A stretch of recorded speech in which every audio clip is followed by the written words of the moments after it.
Queridos irmãos, de pé como você está, nós chegamos agora ao momento da exposição da palavra do Senhor. Eu quero convidar a abrir a sua Bíblia, ainda no Evangelho de Lucas, só que agora no capítulo de número 4.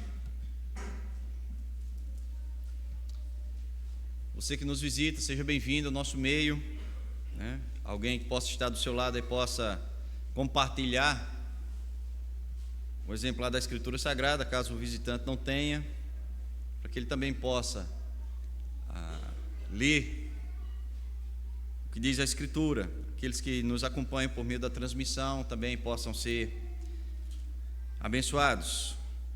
Lucas, capítulo 4, do versículo 31 ao versículo 37. Como já dissemos, é uma série de sermões falando sobre alguns dos muitos milagres de Jesus. O texto nos diz assim: E desceu a Cafarnaum, cidade da Galileia, e os ensinava no sábado. E muitos se maravilhavam da sua doutrina, porque a sua palavra era com autoridade.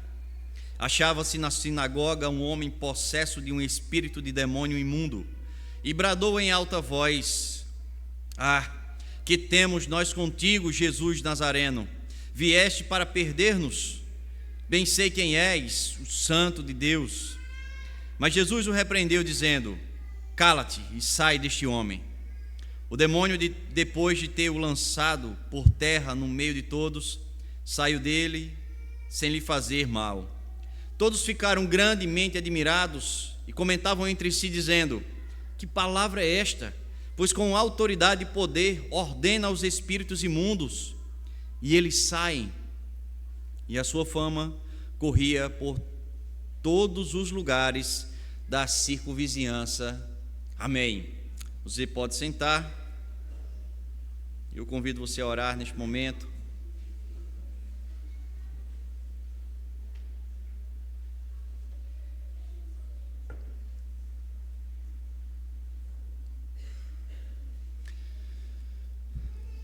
Ó Senhor, a Ti seja dada toda a glória e toda a honra, como nós acabamos de cantar.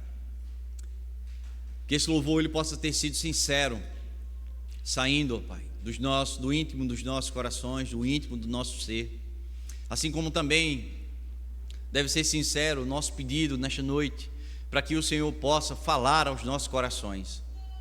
Assim como esta palavra que nos exortou ao longo da manhã, ao longo de todo este dia, possa também encontrar aqui corações atentos a ouvir a Tua voz. Por isso te pedimos humildemente que a Tua graça, Deus, recaia sobre nós, que o Teu favor recaia sobre nós nesta noite, e mais uma vez a Tua voz ela possa ser ouvida por meio da pregação do Evangelho, das boas novas, ó Pai, que o Senhor traz ao longo de toda a trajetória, ao longo de toda a história, e chega até nós na noite de hoje. Em nome de Cristo Jesus, nos fala, é assim que te pedimos. Amém. Você vai ficar com a Bíblia aberta, é um texto pequeno, né? São poucos versículos, mas que são repletos de ensinamentos para todos nós. Eu gostaria de iniciar o sermão desta noite pedindo que você pudesse imaginar a seguinte cena. Talvez você seja de uma geração que nunca tenha visto isso, mas talvez os mais velhos são frutos dessa geração, onde dois homens, ao acordar um negócio, uma venda ou algum acordo, eles apertam a mão um do outro e dizem assim: eu te dou a minha palavra. Pronto. Podia acabar-se o mundo, podia alguém sair no prejuízo, mas aquela palavra seria dada. Isso é algo que é típico da era dos nossos pais, dos nossos avós, e parece que isso tem ficado cada vez mais escasso nos dias de hoje. O indivíduo ele podia ter o prejuízo que fosse, mas se ele tivesse dado a sua palavra, ele iria cumprir. Aquela palavra ela tinha um peso, né? Adiante daquele acordo que ali havia sido ajustado. Hoje a gente tem deixado de ver isso acontecer, e parece que se faz necessário o reconhecimento de uma firma, num cartório, né, para que alguma garantia daquela palavra ela possa ser dada, para que o acordo ele possa ser cumprido, para que a gente possa acreditar um pouco que aquilo ali vai dar certo, ou que a outra parte vai cumprir aquilo que foi acordado, né? E isso é uma prática. Você vai vender um bem, vai transferir de uma pessoa para outra. Não, você vai lá no cartório e registra a sua firma, e aí diante de uma autoridade, você tem ali o seu nome carimbado, você paga ali uma taxa e volta com aquele documento e diz: pronto, foi reconhecido em cartório. É isso que os nossos olhos veem, é essa nossa geração vê hoje. É lógico que também você já se deparou com alguém que quebrou a sua palavra, ou mesmo você tenha quebrado a sua palavra em algum momento da sua vida. Alguém que não cumpriu o acordo, seja eu, seja você, e às vezes a gente se envergonha por isso, né?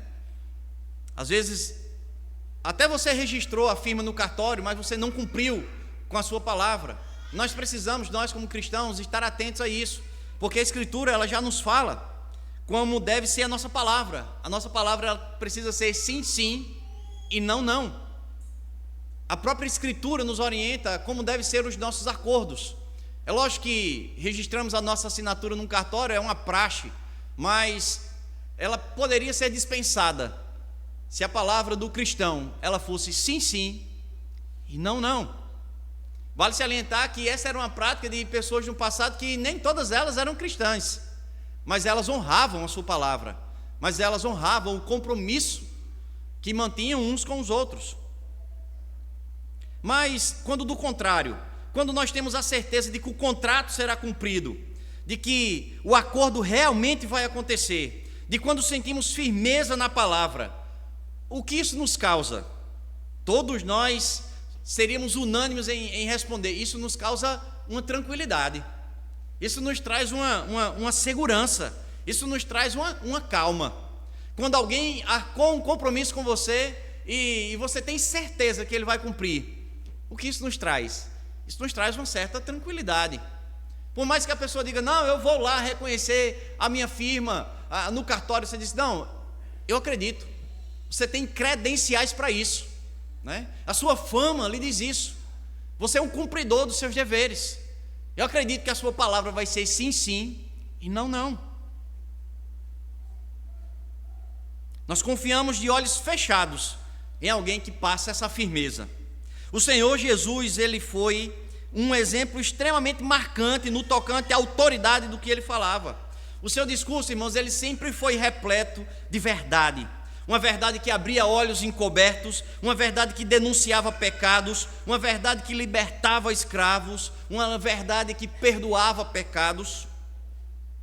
E a proposta do Evangelho, ela continua a mesma.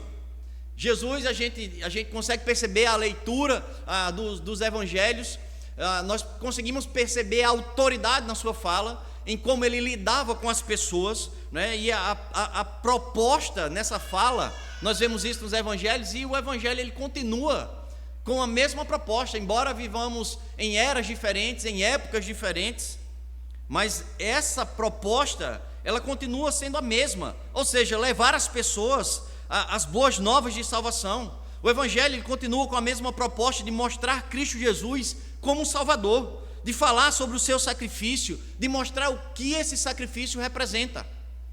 A mesma autoridade que Jesus teve quando falava com pessoas, quando ensinava pessoas, e quando essa autoridade ela foi registrada, quando ela foi escrita, ela também nos dias de hoje mantém-se com a mesma autoridade.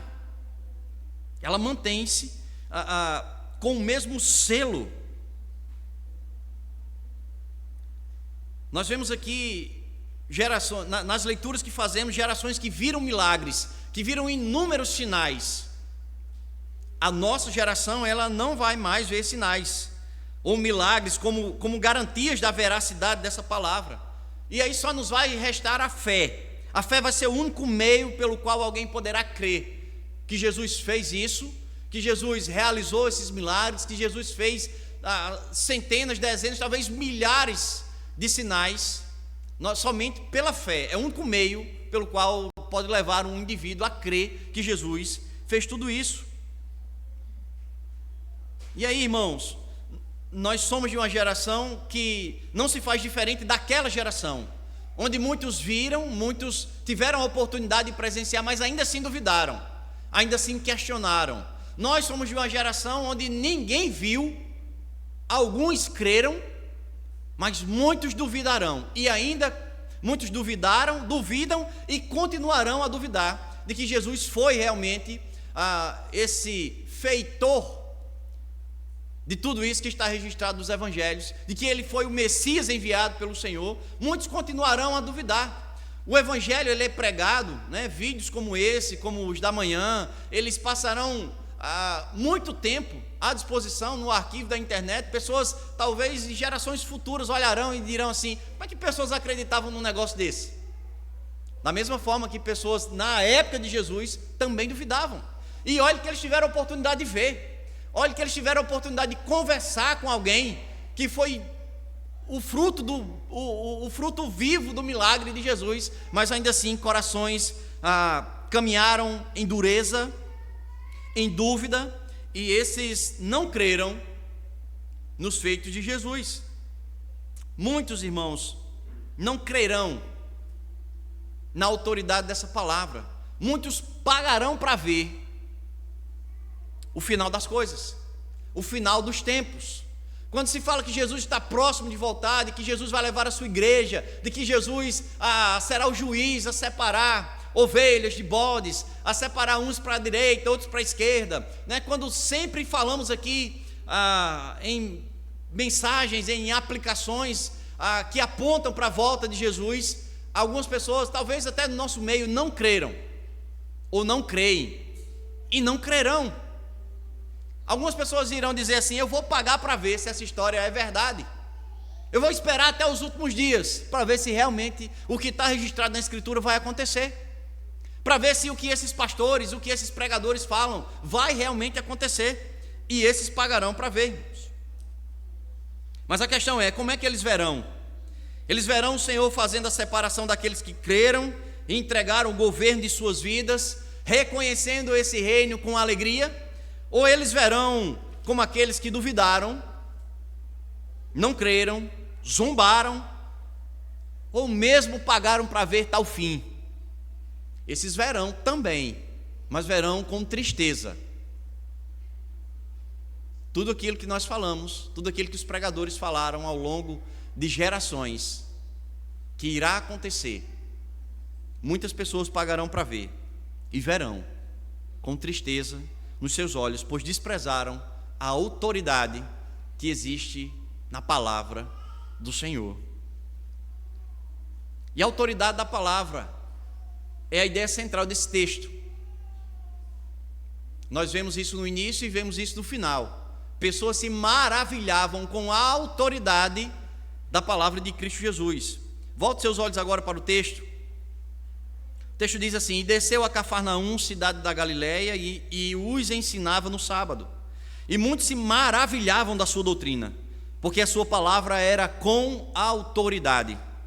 Nós estamos diante de um contexto aqui, irmãos, ocorrido após Jesus ter sido expulso da cidade de Nazaré, onde com o seu ensino havia despertado a ira de alguns. Se você voltar os seus olhos para o capítulo 4, no versículo 28, nós veremos isso. Nós veremos que pessoas ficaram indignadas com o ensino de Jesus, tentaram botar ele para fora da cidade, e aí Jesus consegue sair daquela situação extremamente complicada, né? Eles puseram em risco a própria vida de Jesus.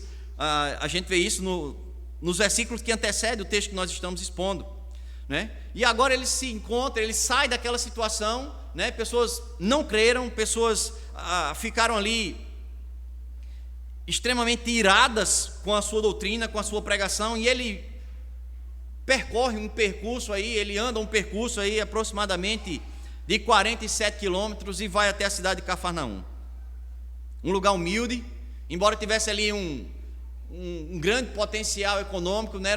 Era uma localidade de pescadores, existia ali um grande comércio de peixes, existia ali também, embora fosse humilde, mas muitas pessoas iam àquele lugar, né, para realizar suas transações econômicas, e o que nos chama a atenção era o interesse de Jesus por um lugar como esse, um lugar humilde, um lugar de pessoas humildes, e esse interesse demonstra a humildade do seu ministério, e a sua intenção em alcançar os desprezados pela elite religiosa da época.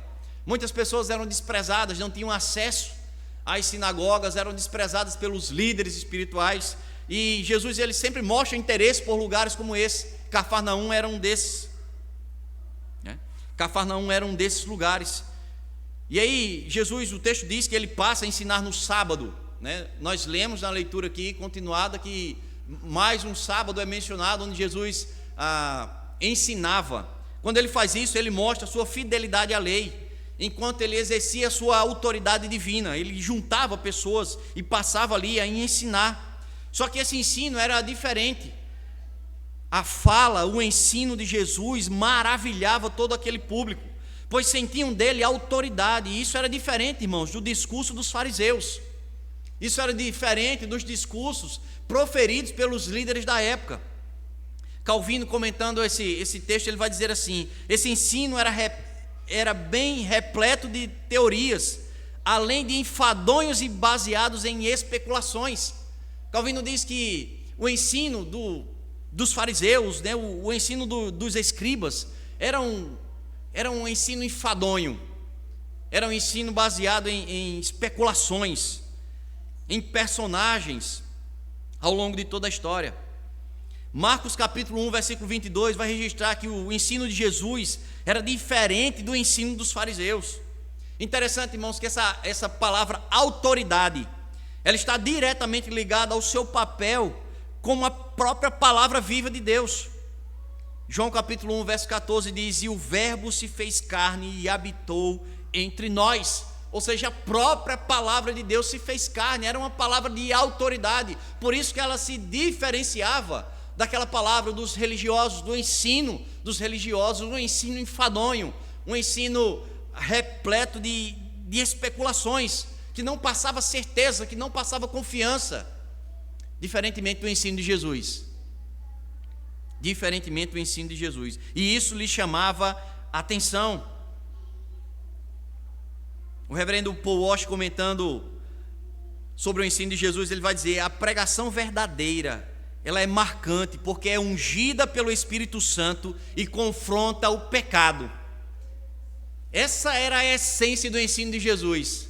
Por vezes ele confrontava o pecado, e era uma palavra repleta, ungida pelo próprio Espírito Santo.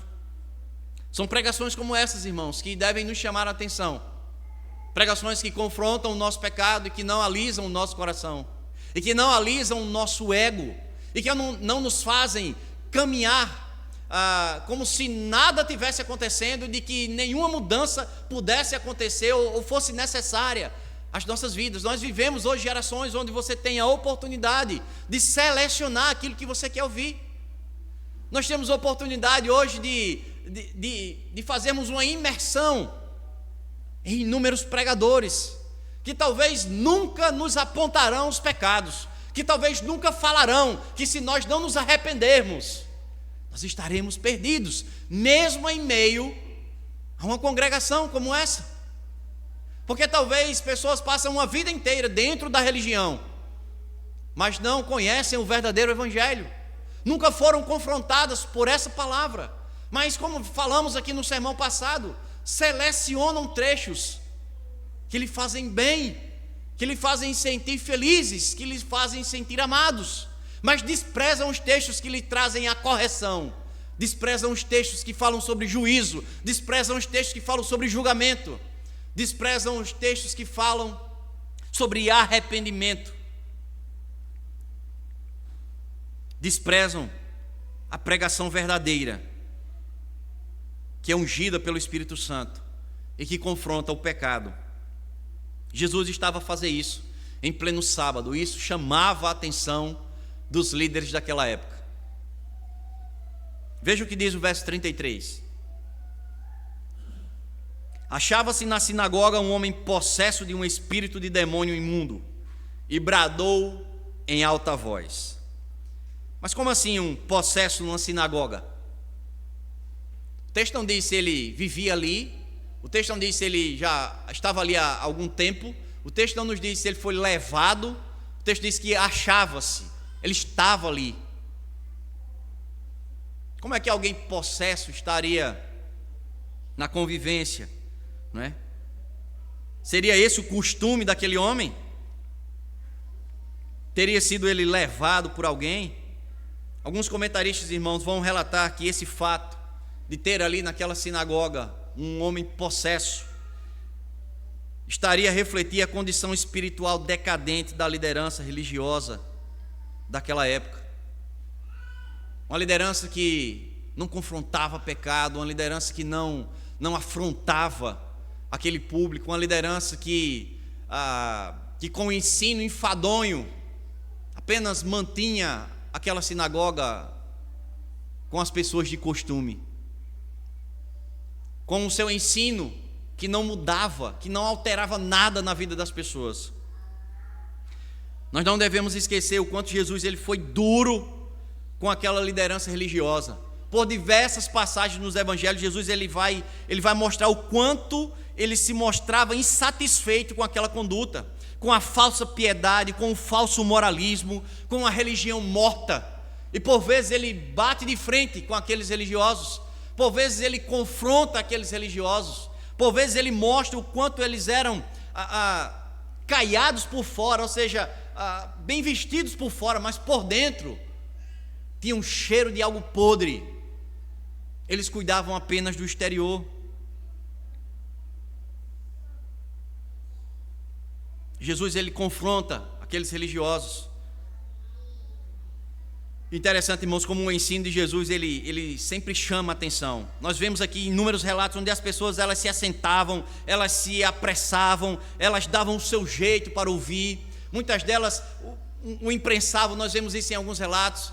Quando Jesus passa a ter a sua fama divulgada, as pessoas andavam em multidões para ouvir aquelas palavras que faziam com certeza toda a diferença. E aí, nesse cenário, nesse contexto, nós percebemos que o diálogo ele foi iniciado de forma repentina, ele foi iniciado de forma abrupta. Jesus estava ali a ensinar e de repente um grito surge no meio daquela sinagoga. Não era um choro de criança, não era um grito de uma criança faminta, era um grito de alguém desesperado. Era um grito de desespero, era um grito de reconhecimento. Pois a presença de Jesus e o impacto da sua santidade provocaram uma reação naquele espírito maligno. E aí, irmãos, diante de um cenário de teologia morta, de ensino frio, que naquele momento estava sendo substituído pelo discurso firme e poderoso de Jesus, se transforma agora num cenário de mudança, se transforma agora num cenário de transformação. Isso é que aqueles olhos passam agora a enxergar, uma transformação. É um cenário agora que passa de algo morto para um cenário de vida, de um cenário de aprisionamento para um cenário de libertação. E é assim onde a palavra de Deus é pregada fielmente. Pessoas são libertas, escravos são soltos das suas algemas.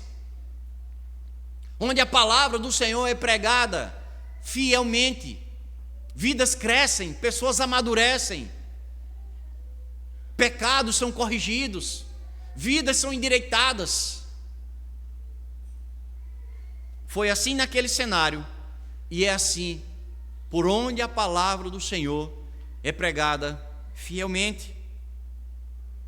E aí nós vemos a própria fala do endemoniado, quando o Espírito diz: que temos nós contigo, Jesus Nazareno, vieste para perder-nos, bem sei quem és, o Santo de Deus.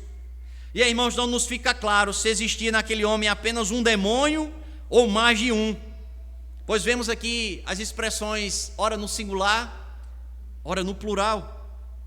Mas a questão a ser considerada aqui é que a entidade demoníaca, ela se rende à presença e ela reconhece a divindade de Cristo.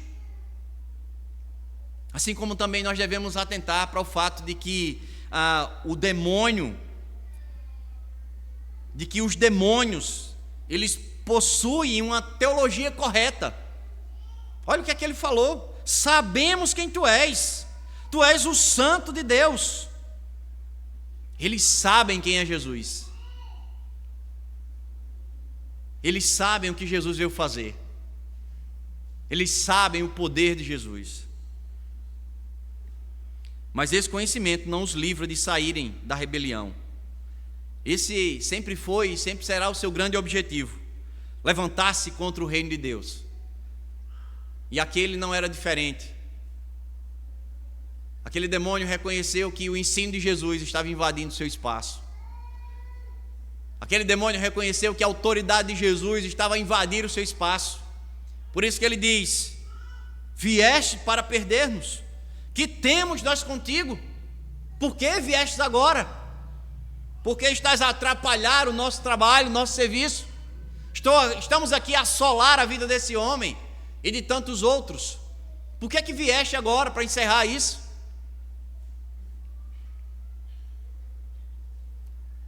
E eles reconhecem o que Jesus estava prestes a fazer.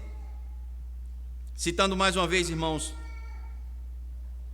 o pastor Paul Washer, comentando essa passagem, ele vai dizer que o conhecimento teológico correto não é suficiente para a salvação. Apenas conhecer corretamente uma teologia, um bom ensino, isso não é suficiente para a salvação. Você pode ser um exímio conhecedor na nossa teologia, dos nossos símbolos de fé, mas você pode se comportar, assim como eu também posso, como um fariseu. Como alguém que diz, mas não faz. Como alguém que não tem credibilidade na sua palavra. E ele ainda alerta, irmãos, contra uma fé superficial e intelectual, sem transformação genuína nenhuma.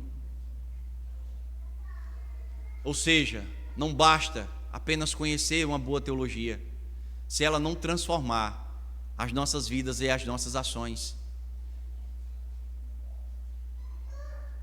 Interessante como esse comentário do pastor Paul Washer tem tudo a ver, irmãos, com aquilo que tem sido visto ao longo do ensino ofertado nessa igreja.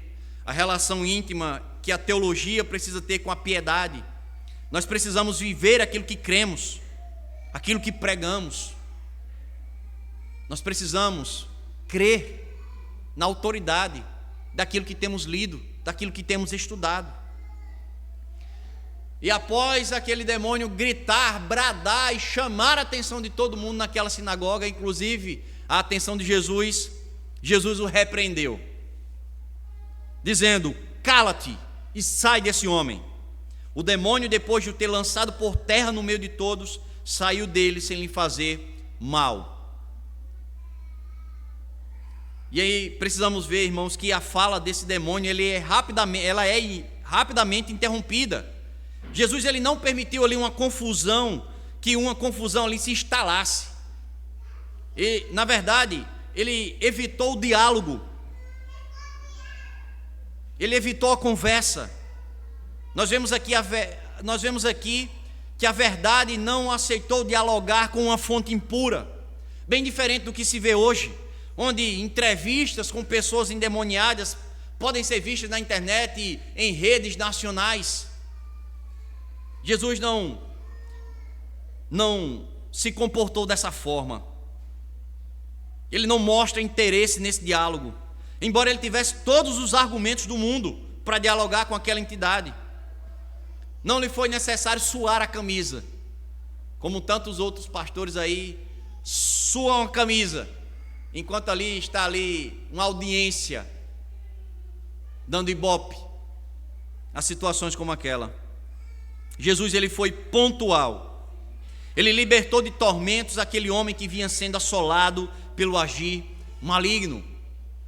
Interessante que o texto vai dizer que aquele homem é lançado, ele cai, por terra, e o demônio lhe deixa sem fazer mal. Na verdade, esse sem lhe fazer mal é sem lhe causar ferimento, porque o mal ele já vinha praticando desde que havia se instalado na vida daquele homem. Não sabemos quanto tempo isso durou. Mas interessante, irmãos, que com a simples ordem, eu falo simples não menosprezando a fala de Jesus, mas com poucas palavras, Jesus liberta aquele homem, Jesus expulsa aquela entidade da vida daquele homem. Jesus lhe traz de volta um fardo leve, que talvez algum tempo, não sei quanto tempo precisar, mas ele estava ali pesado pelo agir diabólico na sua vida. E aí, com essas poucas palavras, Jesus ele demonstra poder sobre todas as coisas, dentre elas, irmãos, as forças demoníacas. E nós vemos em um milagre como esse, que as pessoas estavam vendo Jesus realizar feitos, realizar sinais. Nessa situação específica foi expulsar um demônio de um homem, mas ao longo da Escritura nós vemos diversos eventos onde a autoridade de Jesus ela pode também ser constatada por aqueles que andavam ao seu redor. Por exemplo, em Marcos capítulo 4, Jesus mostra a sua autoridade sobre a natureza. Quando ele acalma uma tempestade, quando ele fala para aquele vento impetuoso, para aquelas ondas: acalma-te, emudece.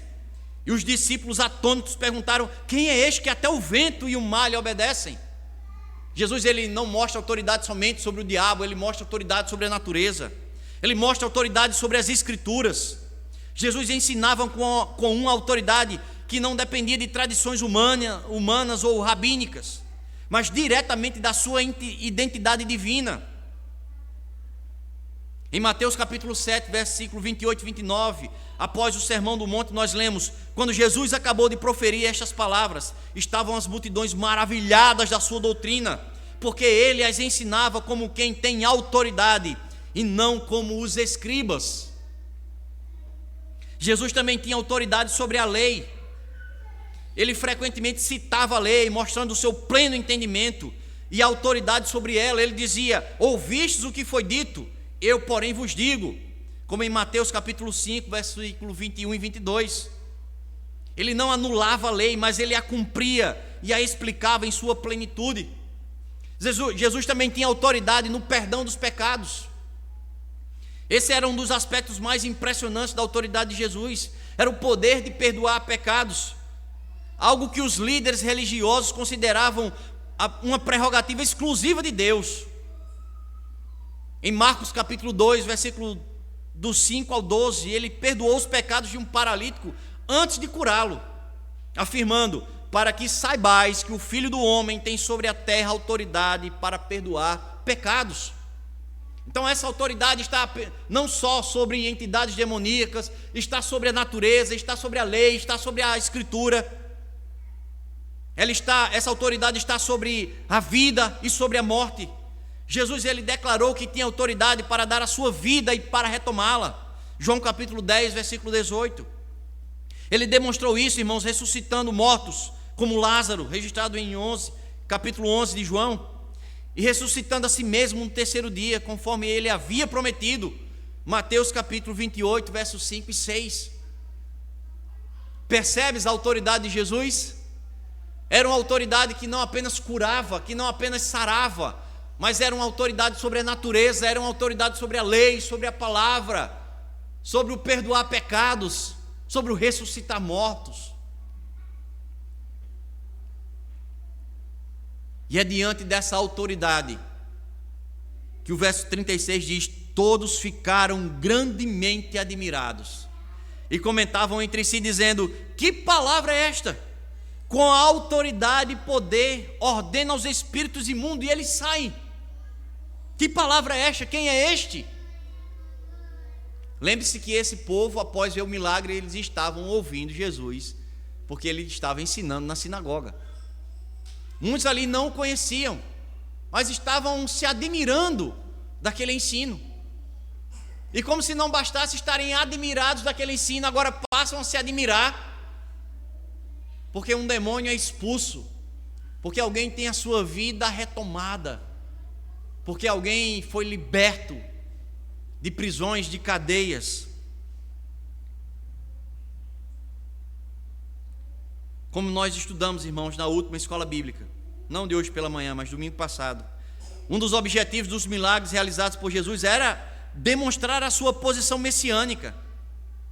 Um Messias profetizado no Antigo Testamento Essa autoridade absoluta, inquestionável, seriam marcas presentes dessa confirmação. E era natural, irmãos, que a realização desses milagres causasse tamanho espanto no povo. Era demonstração do poder divino de Jesus Cristo. Mas ao mesmo tempo que esse espanto, esses sinais, esses milagres causavam espanto, isso também demonstrava uma compreensão ou uma falta de compreensão de quem realmente Jesus era. Porque precisamos atentar para essas palavras. Que palavra é esta? Quem é este? As pessoas estavam ali, mas não conheciam. As pessoas estavam ali, mas desconheciam, embora estivessem maravilhadas, embora estivessem atônitas, prestando atenção em tudo aquilo que seria falado.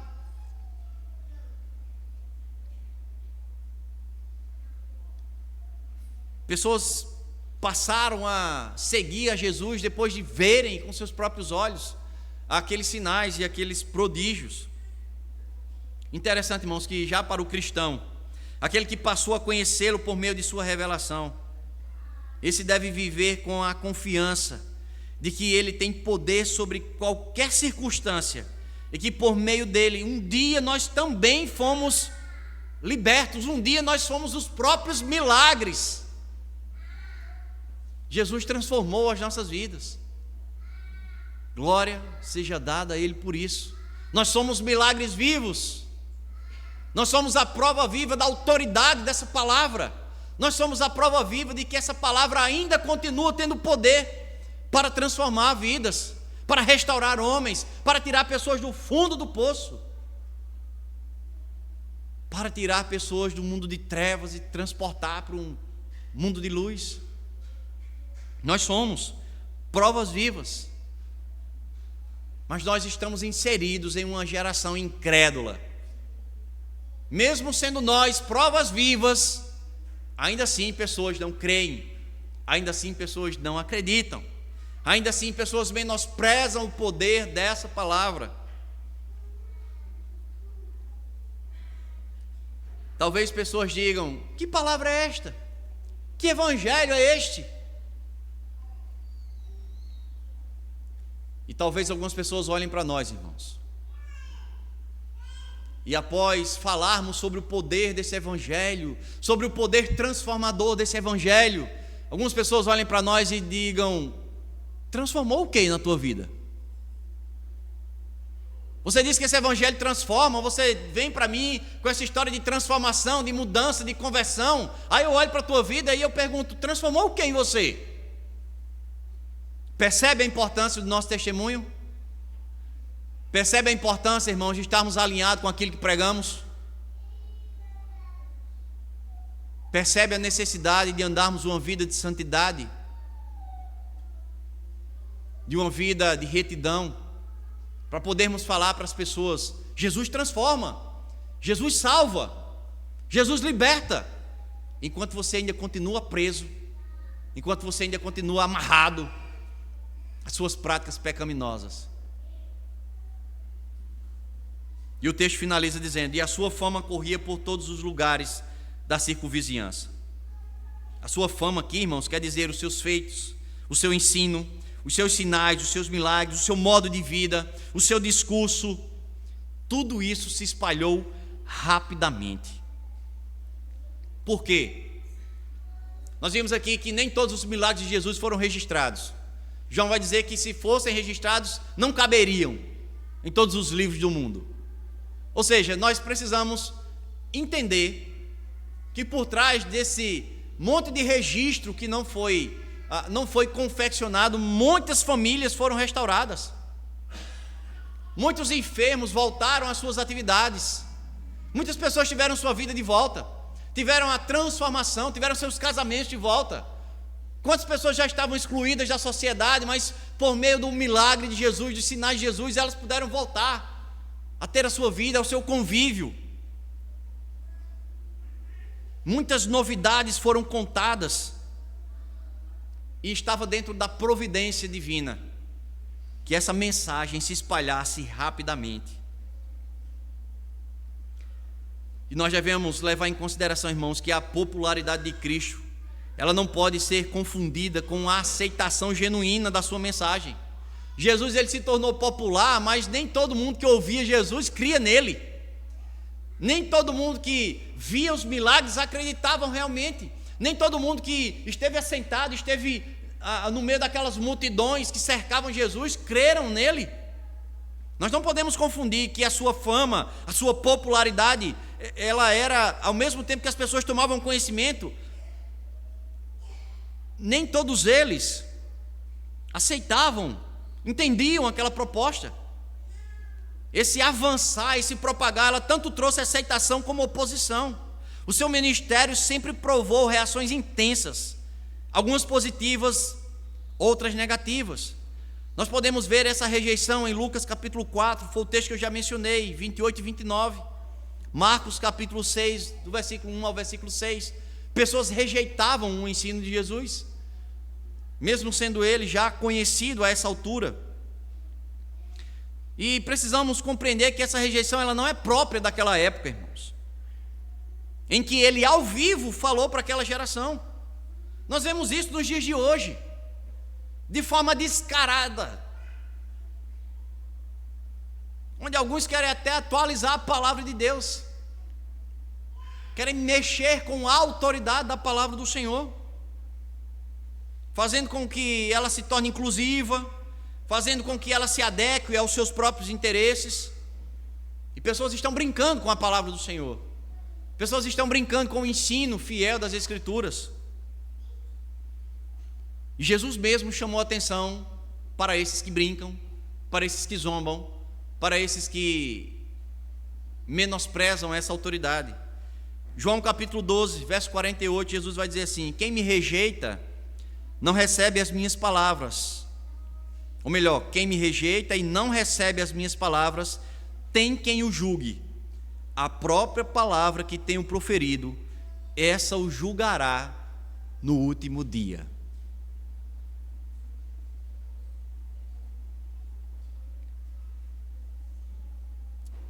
Não percamos de vista, irmãos, que o ministério de Cristo nunca foi, o foco, o objetivo desse ministério nunca foi gerar admiração nas pessoas, ou mesmo chamar atenção para si mesmo. Nunca foi aqui uma autopromoção, mas o seu objetivo, e ainda é levar as pessoas a uma fé autêntica que produza frutos. Jesus nunca, o objetivo dele nunca foi se autopromover com os seus milagres, com os seus feitos, nunca foi procurar ibope para si mesmo, mas o seu objetivo, irmãos, era fazer com que aquelas vidas elas fossem transformadas, e que galhos secos passassem agora a produzir, e que onde não existia vida, passasse agora a ter vida. Em Mateus capítulo 7, do verso 17 ao 20, ele mesmo vai dizer assim: assim toda árvore boa produz bons frutos, porém a árvore má produz frutos maus. Não pode a árvore boa produzir frutos maus, nem a árvore má produzir frutos bons. Toda árvore que não produz bons frutos é cortada e lançada ao fogo. Assim, pois, pelos seus frutos o conhecereis. Você tem ouvido a poderosa palavra do Senhor? E o que ela tem feito em nossas vidas? O que ela tem promovido de mudança em nossas vidas? Nós não podemos dizer, irmãos, que não ouvimos pregações fiéis. Nós não podemos dizer que não conhecemos mais.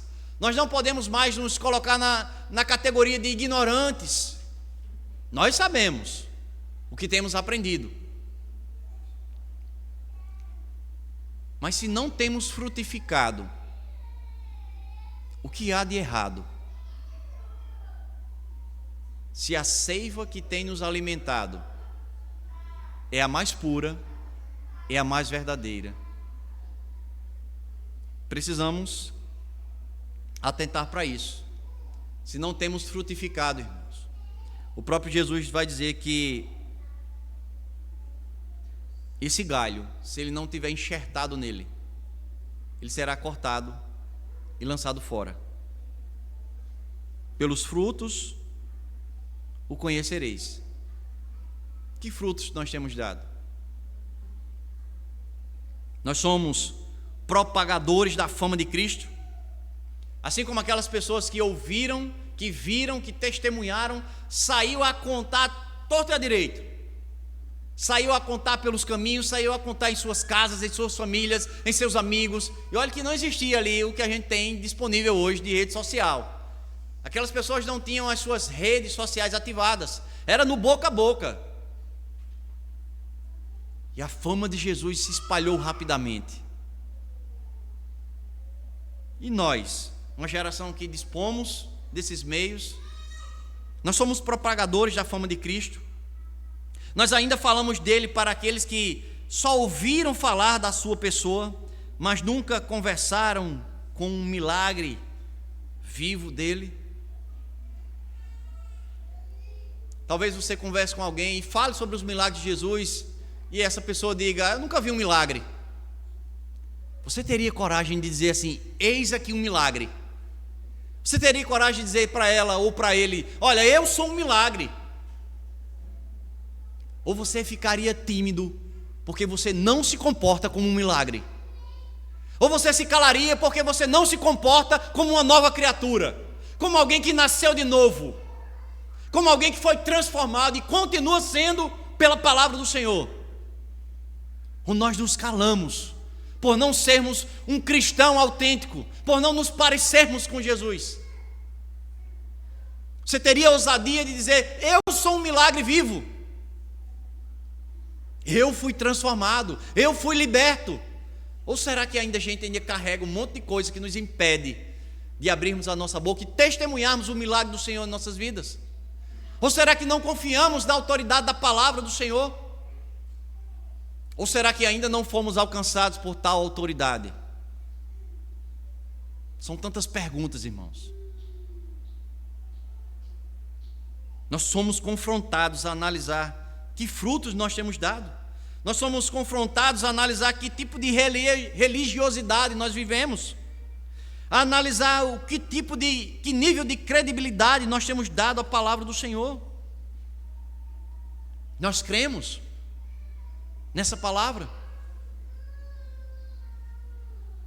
E aí, pegando um aspecto desse texto, irmãos, embora que não seja uma prática dos reformados o falar, o discutir sobre a ação maligna na vida de alguém, embora que as práticas de exorcismo elas sejam exceção e não a regra na vida dos pastores e líderes, nós não podemos descartar a existência e a força da atuação satânica na vida das pessoas. E aí, você já pensou num evento como esse, onde o endemoniado se manifesta e você é o instrumento a ser usado? Você já pensou sobre isso? Uma situação semelhante a essa que aconteceu no milagre registrado no texto pregado? Nós confiaríamos no poder da palavra, e vale salientar que é suficiente, ou nós procuraríamos ligar o mais rápido possível para o pastor, para que ele fosse fazer o serviço? Pastor, estou mandando aqui a localização, vou ficar aqui só em oração, o senhor vá lá e resolva esse problema. Ore lá pelo endemoniado, vou ficar aqui só em oração, quero ficar em segurança, o senhor resolva lá o problema. Já parou para pensar? Essa palavra, que é cheia de autoridade, que nós muitas vezes negligenciamos o seu manuseio, o seu ensino e a sua instrução. E aí, enquanto o pastor está lá resolvendo um problema, você diz: não, eu estou aqui só orando, à distância, online, pastor, estou online, quero estar em segurança. E aí, irmãos, quando falamos em segurança, né, nós que atentamos para a segurança da nossa casa, a segurança dos nossos filhos, a segurança dos nossos veículos, né, a gente contrata seguro, enfim, tanta coisa que a gente se apega para estarmos em segurança. E às vezes a gente esquece dos reais perigos que nos cercam. 1 Pedro capítulo 5, verso 8 e 9, um texto que também já foi pregado aqui. Quando Pedro diz: estejam alertas e vigilantes, porque o inimigo de vocês, o diabo, ronda em volta, como um leão faminto que ruge à procura de alguma vítima para devorar. Fiquem firmes, confiem no Senhor e lembrem-se de que outros cristãos ao redor do mundo estão passando pelos mesmos sofrimentos. Quais são os nossos medos hoje? Quais são os nossos inimigos hoje em dia? Às vezes nós esquecemos, irmãos, que o inimigo das nossas almas, ele anda ao nosso derredor e nós negligenciamos isso. Nós negligenciamos o equipamento que temos que carregar. Nós confiamos sempre num ou noutro líder. Na verdade, a palavra do Senhor diz que essa proteção, que essa vigilância, ela é individual. Efésios capítulo 10, ou melhor, Efésios capítulo 6, do versículo 10 ao 18. Paulo vai dizer: finalmente, fortaleçam-se no Senhor e no seu forte poder. Vistam toda a armadura de Deus, para poderem ficar firmes contra as ciladas do diabo. Pois a nossa luta não é contra seres humanos, mas contra os poderes e autoridades, contra os dominadores deste mundo de trevas, contra as forças espirituais do mal nas regiões celestiais. Por isso, vistam toda a armadura de Deus, para que possam resistir no dia mau e permanecer inabaláveis, depois de terem feito tudo. Assim, mantenham-se firmes, cingindo-se com o cinto da verdade, vestindo a couraça da justiça e tendo os pés calçados com a prontidão do evangelho da paz. Além disso, usem o escudo da fé, com o qual vocês poderão apagar todas as setas inflamadas do maligno. Usem o capacete da salvação e a espada do Espírito, que é a palavra de Deus. Orem no Espírito em todas as ocasiões, com toda oração e súplica. Tendo isso em mente, estejam atentos e perseverem na oração por todos os santos. Paulo está dizendo assim: não se preocupe com um ladrão que pode entrar na tua casa. Paulo está dizendo: não se preocupe com o carro que pode bater e a franquia vai ser altíssima. Paulo não está dizendo: não se preocupe com esse ou outro perigo que possa lhe cercar. Paulo está dizendo: se equipem espiritualmente, pois são essas as batalhas que precisamos lutar diariamente.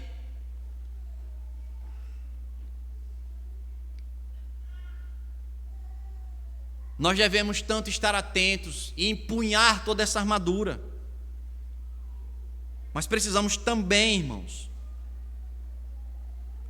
diante dessa responsabilidade, conduzir a nossa casa, estar atentos a essa responsabilidade dentro e fora dela. A Escritura nos chama a sermos valentes. A Escritura não nos diz para nos equiparmos, como diz Efésios, e nos acovardarmos dentro de casa, embaixo da cama. Não, eu estou aqui, eu estou equipado, mas eu estou morrendo de medo. A Escritura não diz assim: olha, vocês se equipem, vocês impunham essa palavra de poder, mas na hora que precisar, ligue para o seu líder, ligue para o seu pastor. Nós somos esses valentes no Senhor, irmãos. É nele que nós pomos a nossa confiança. É em sua poderosa palavra que nós nos apoiamos diante dos desafios, diante daqueles que nos assolam, diante daqueles que nos perseguem, diante daqueles que nos acusam.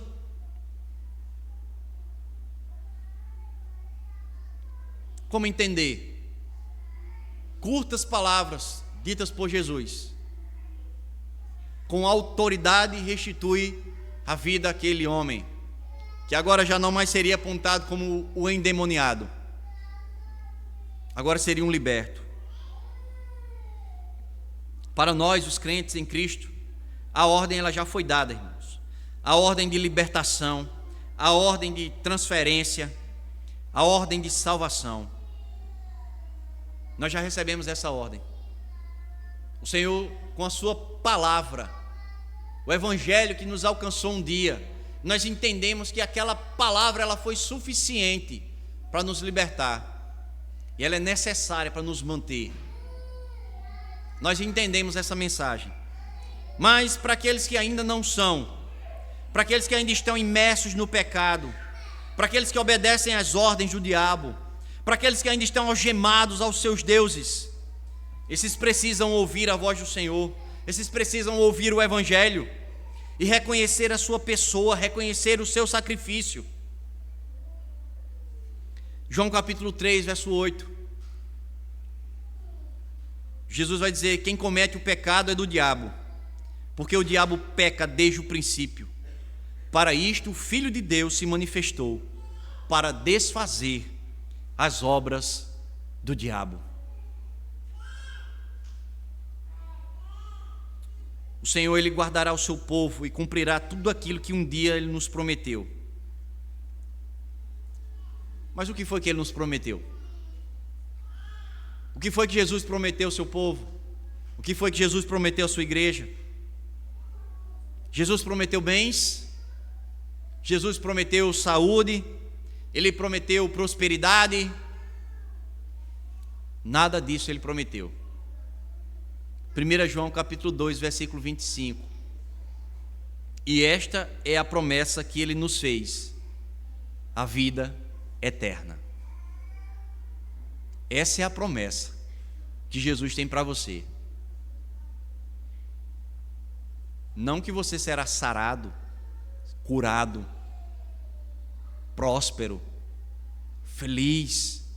Essa não foi a promessa. A promessa foi: eu lhes dou a vida eterna. Um motivo de sobra, irmãos, para vivermos uma vida que o agrade. Presente tão grandioso, imerecido, nos foi dado.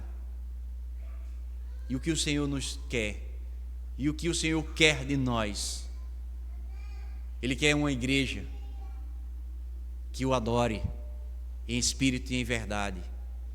Ele quer ovelhas que o ouçam e o obedeçam. Ele quer pecadores que, embora pequem ainda, se arrependam e tenham as suas vidas como um reflexo de uma transformação divina.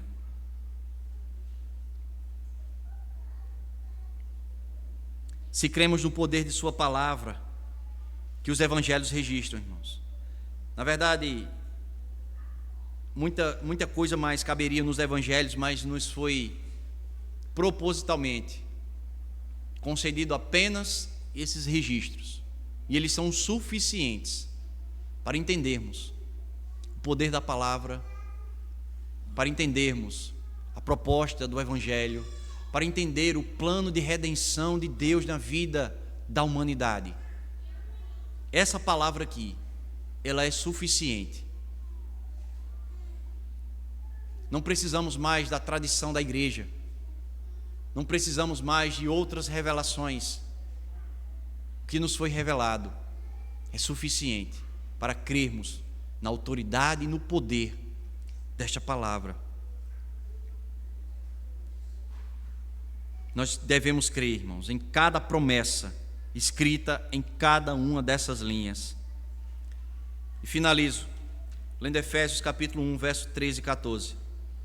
Quando vocês ouviram e creram na palavra da verdade, o evangelho que os salvou, vocês foram selados em Cristo com o Espírito Santo da promessa, que é a garantia da nossa herança, até a redenção daqueles que pertencem a Deus, para o louvor da sua glória. Que palavra, que poder nesta palavra.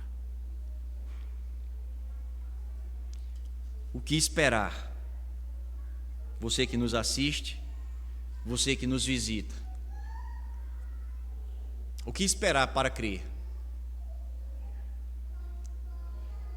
Pessoas ressuscitando, endemoniados sendo libertos. Essa geração não verá mais milagres e sinais. O que essa geração verá é o Evangelho, é a pregação.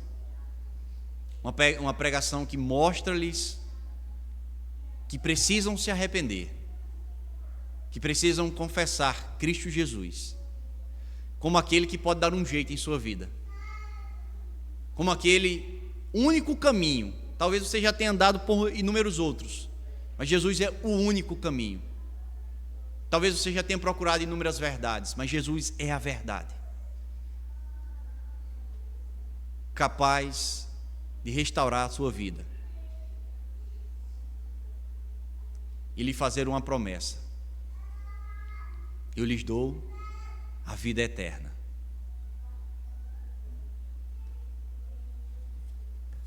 Este foi mais um milagre realizado na vida de um homem que se confunde com aquele que foi realizado em nossas vidas. Nós ouvimos a autoridade de Jesus por meio do Evangelho.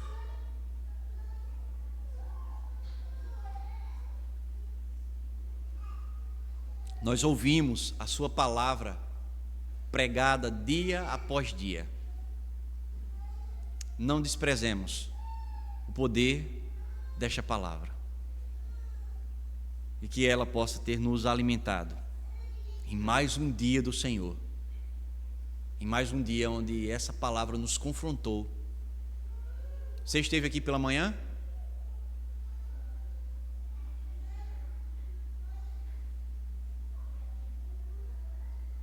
É a mesma palavra que se repete, irmãos. É uma palavra que nos chama ao arrependimento. É a mesma palavra que nos chama à retidão e à santidade. O Senhor não mudou. O Senhor não alterou o teor da mensagem. Ela continua sendo a mesma. Ah, Rodrigo, mas por que vemos textos tão duros, né? E outros tão brandos, né? Parece que você escolheu os milagres porque o pastor está pregando de forma dura de manhã e aí você prega sobre os milagres de noite para aliviar. Não, Senhor, a mensagem é a mesma. A mensagem é a mesma. Por que vezes vemos textos tão duros? O Senhor chamando o seu povo ao arrependimento, o Senhor chamando e dizendo como vai ser o templo, como vai ser o culto, como vai ser o sacrifício.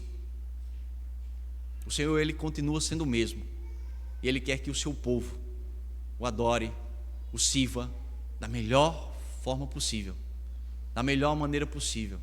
Ah, mas somos todos nós pecadores. É por isso que a palavra nos chama ao arrependimento, para que venhamos adorá-lo em espírito e em verdade, para que venhamos conhecê-lo, para que venhamos já nos conhecer. A palavra, ela continua tendo o mesmo propósito, que é Ele mesmo ser glorificado, e que sejam as nossas vidas instrumentos a glorificar ao Senhor dia após dia. Que Ele aplique a sua palavra aos nossos corações. Vamos cantar ao Senhor, vamos convidar os irmãos, mas antes disso vamos agradecê-lo. Ó Senhor, nosso Senhor, quão magnífico é o nome Teu, Pai, quão poderoso é a Tua palavra, quão poderosa é a Tua mensagem, quão poderosa é a mensagem das boas novas, a mensagem do Evangelho, um Evangelho que se estende na vida de crentes e descrentes, um Evangelho que se estende na vida daqueles que um dia já disseram crer, mas que ainda não vivem essa crença. Um Evangelho que chama pecadores ao arrependimento. Um Evangelho que chama pecadores ao reconhecimento.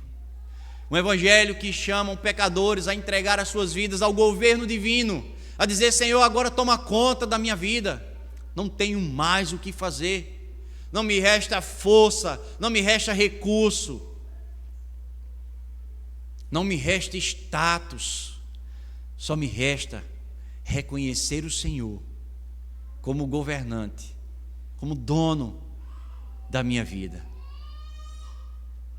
Nos ajuda, ó Deus, a crermos cada vez mais no poder da Tua palavra, na autoridade da Tua palavra.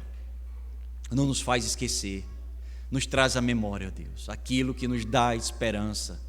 E as tuas promessas, elas nos fornecem essa esperança. Em nome de Cristo Jesus, te agradecemos. Amém.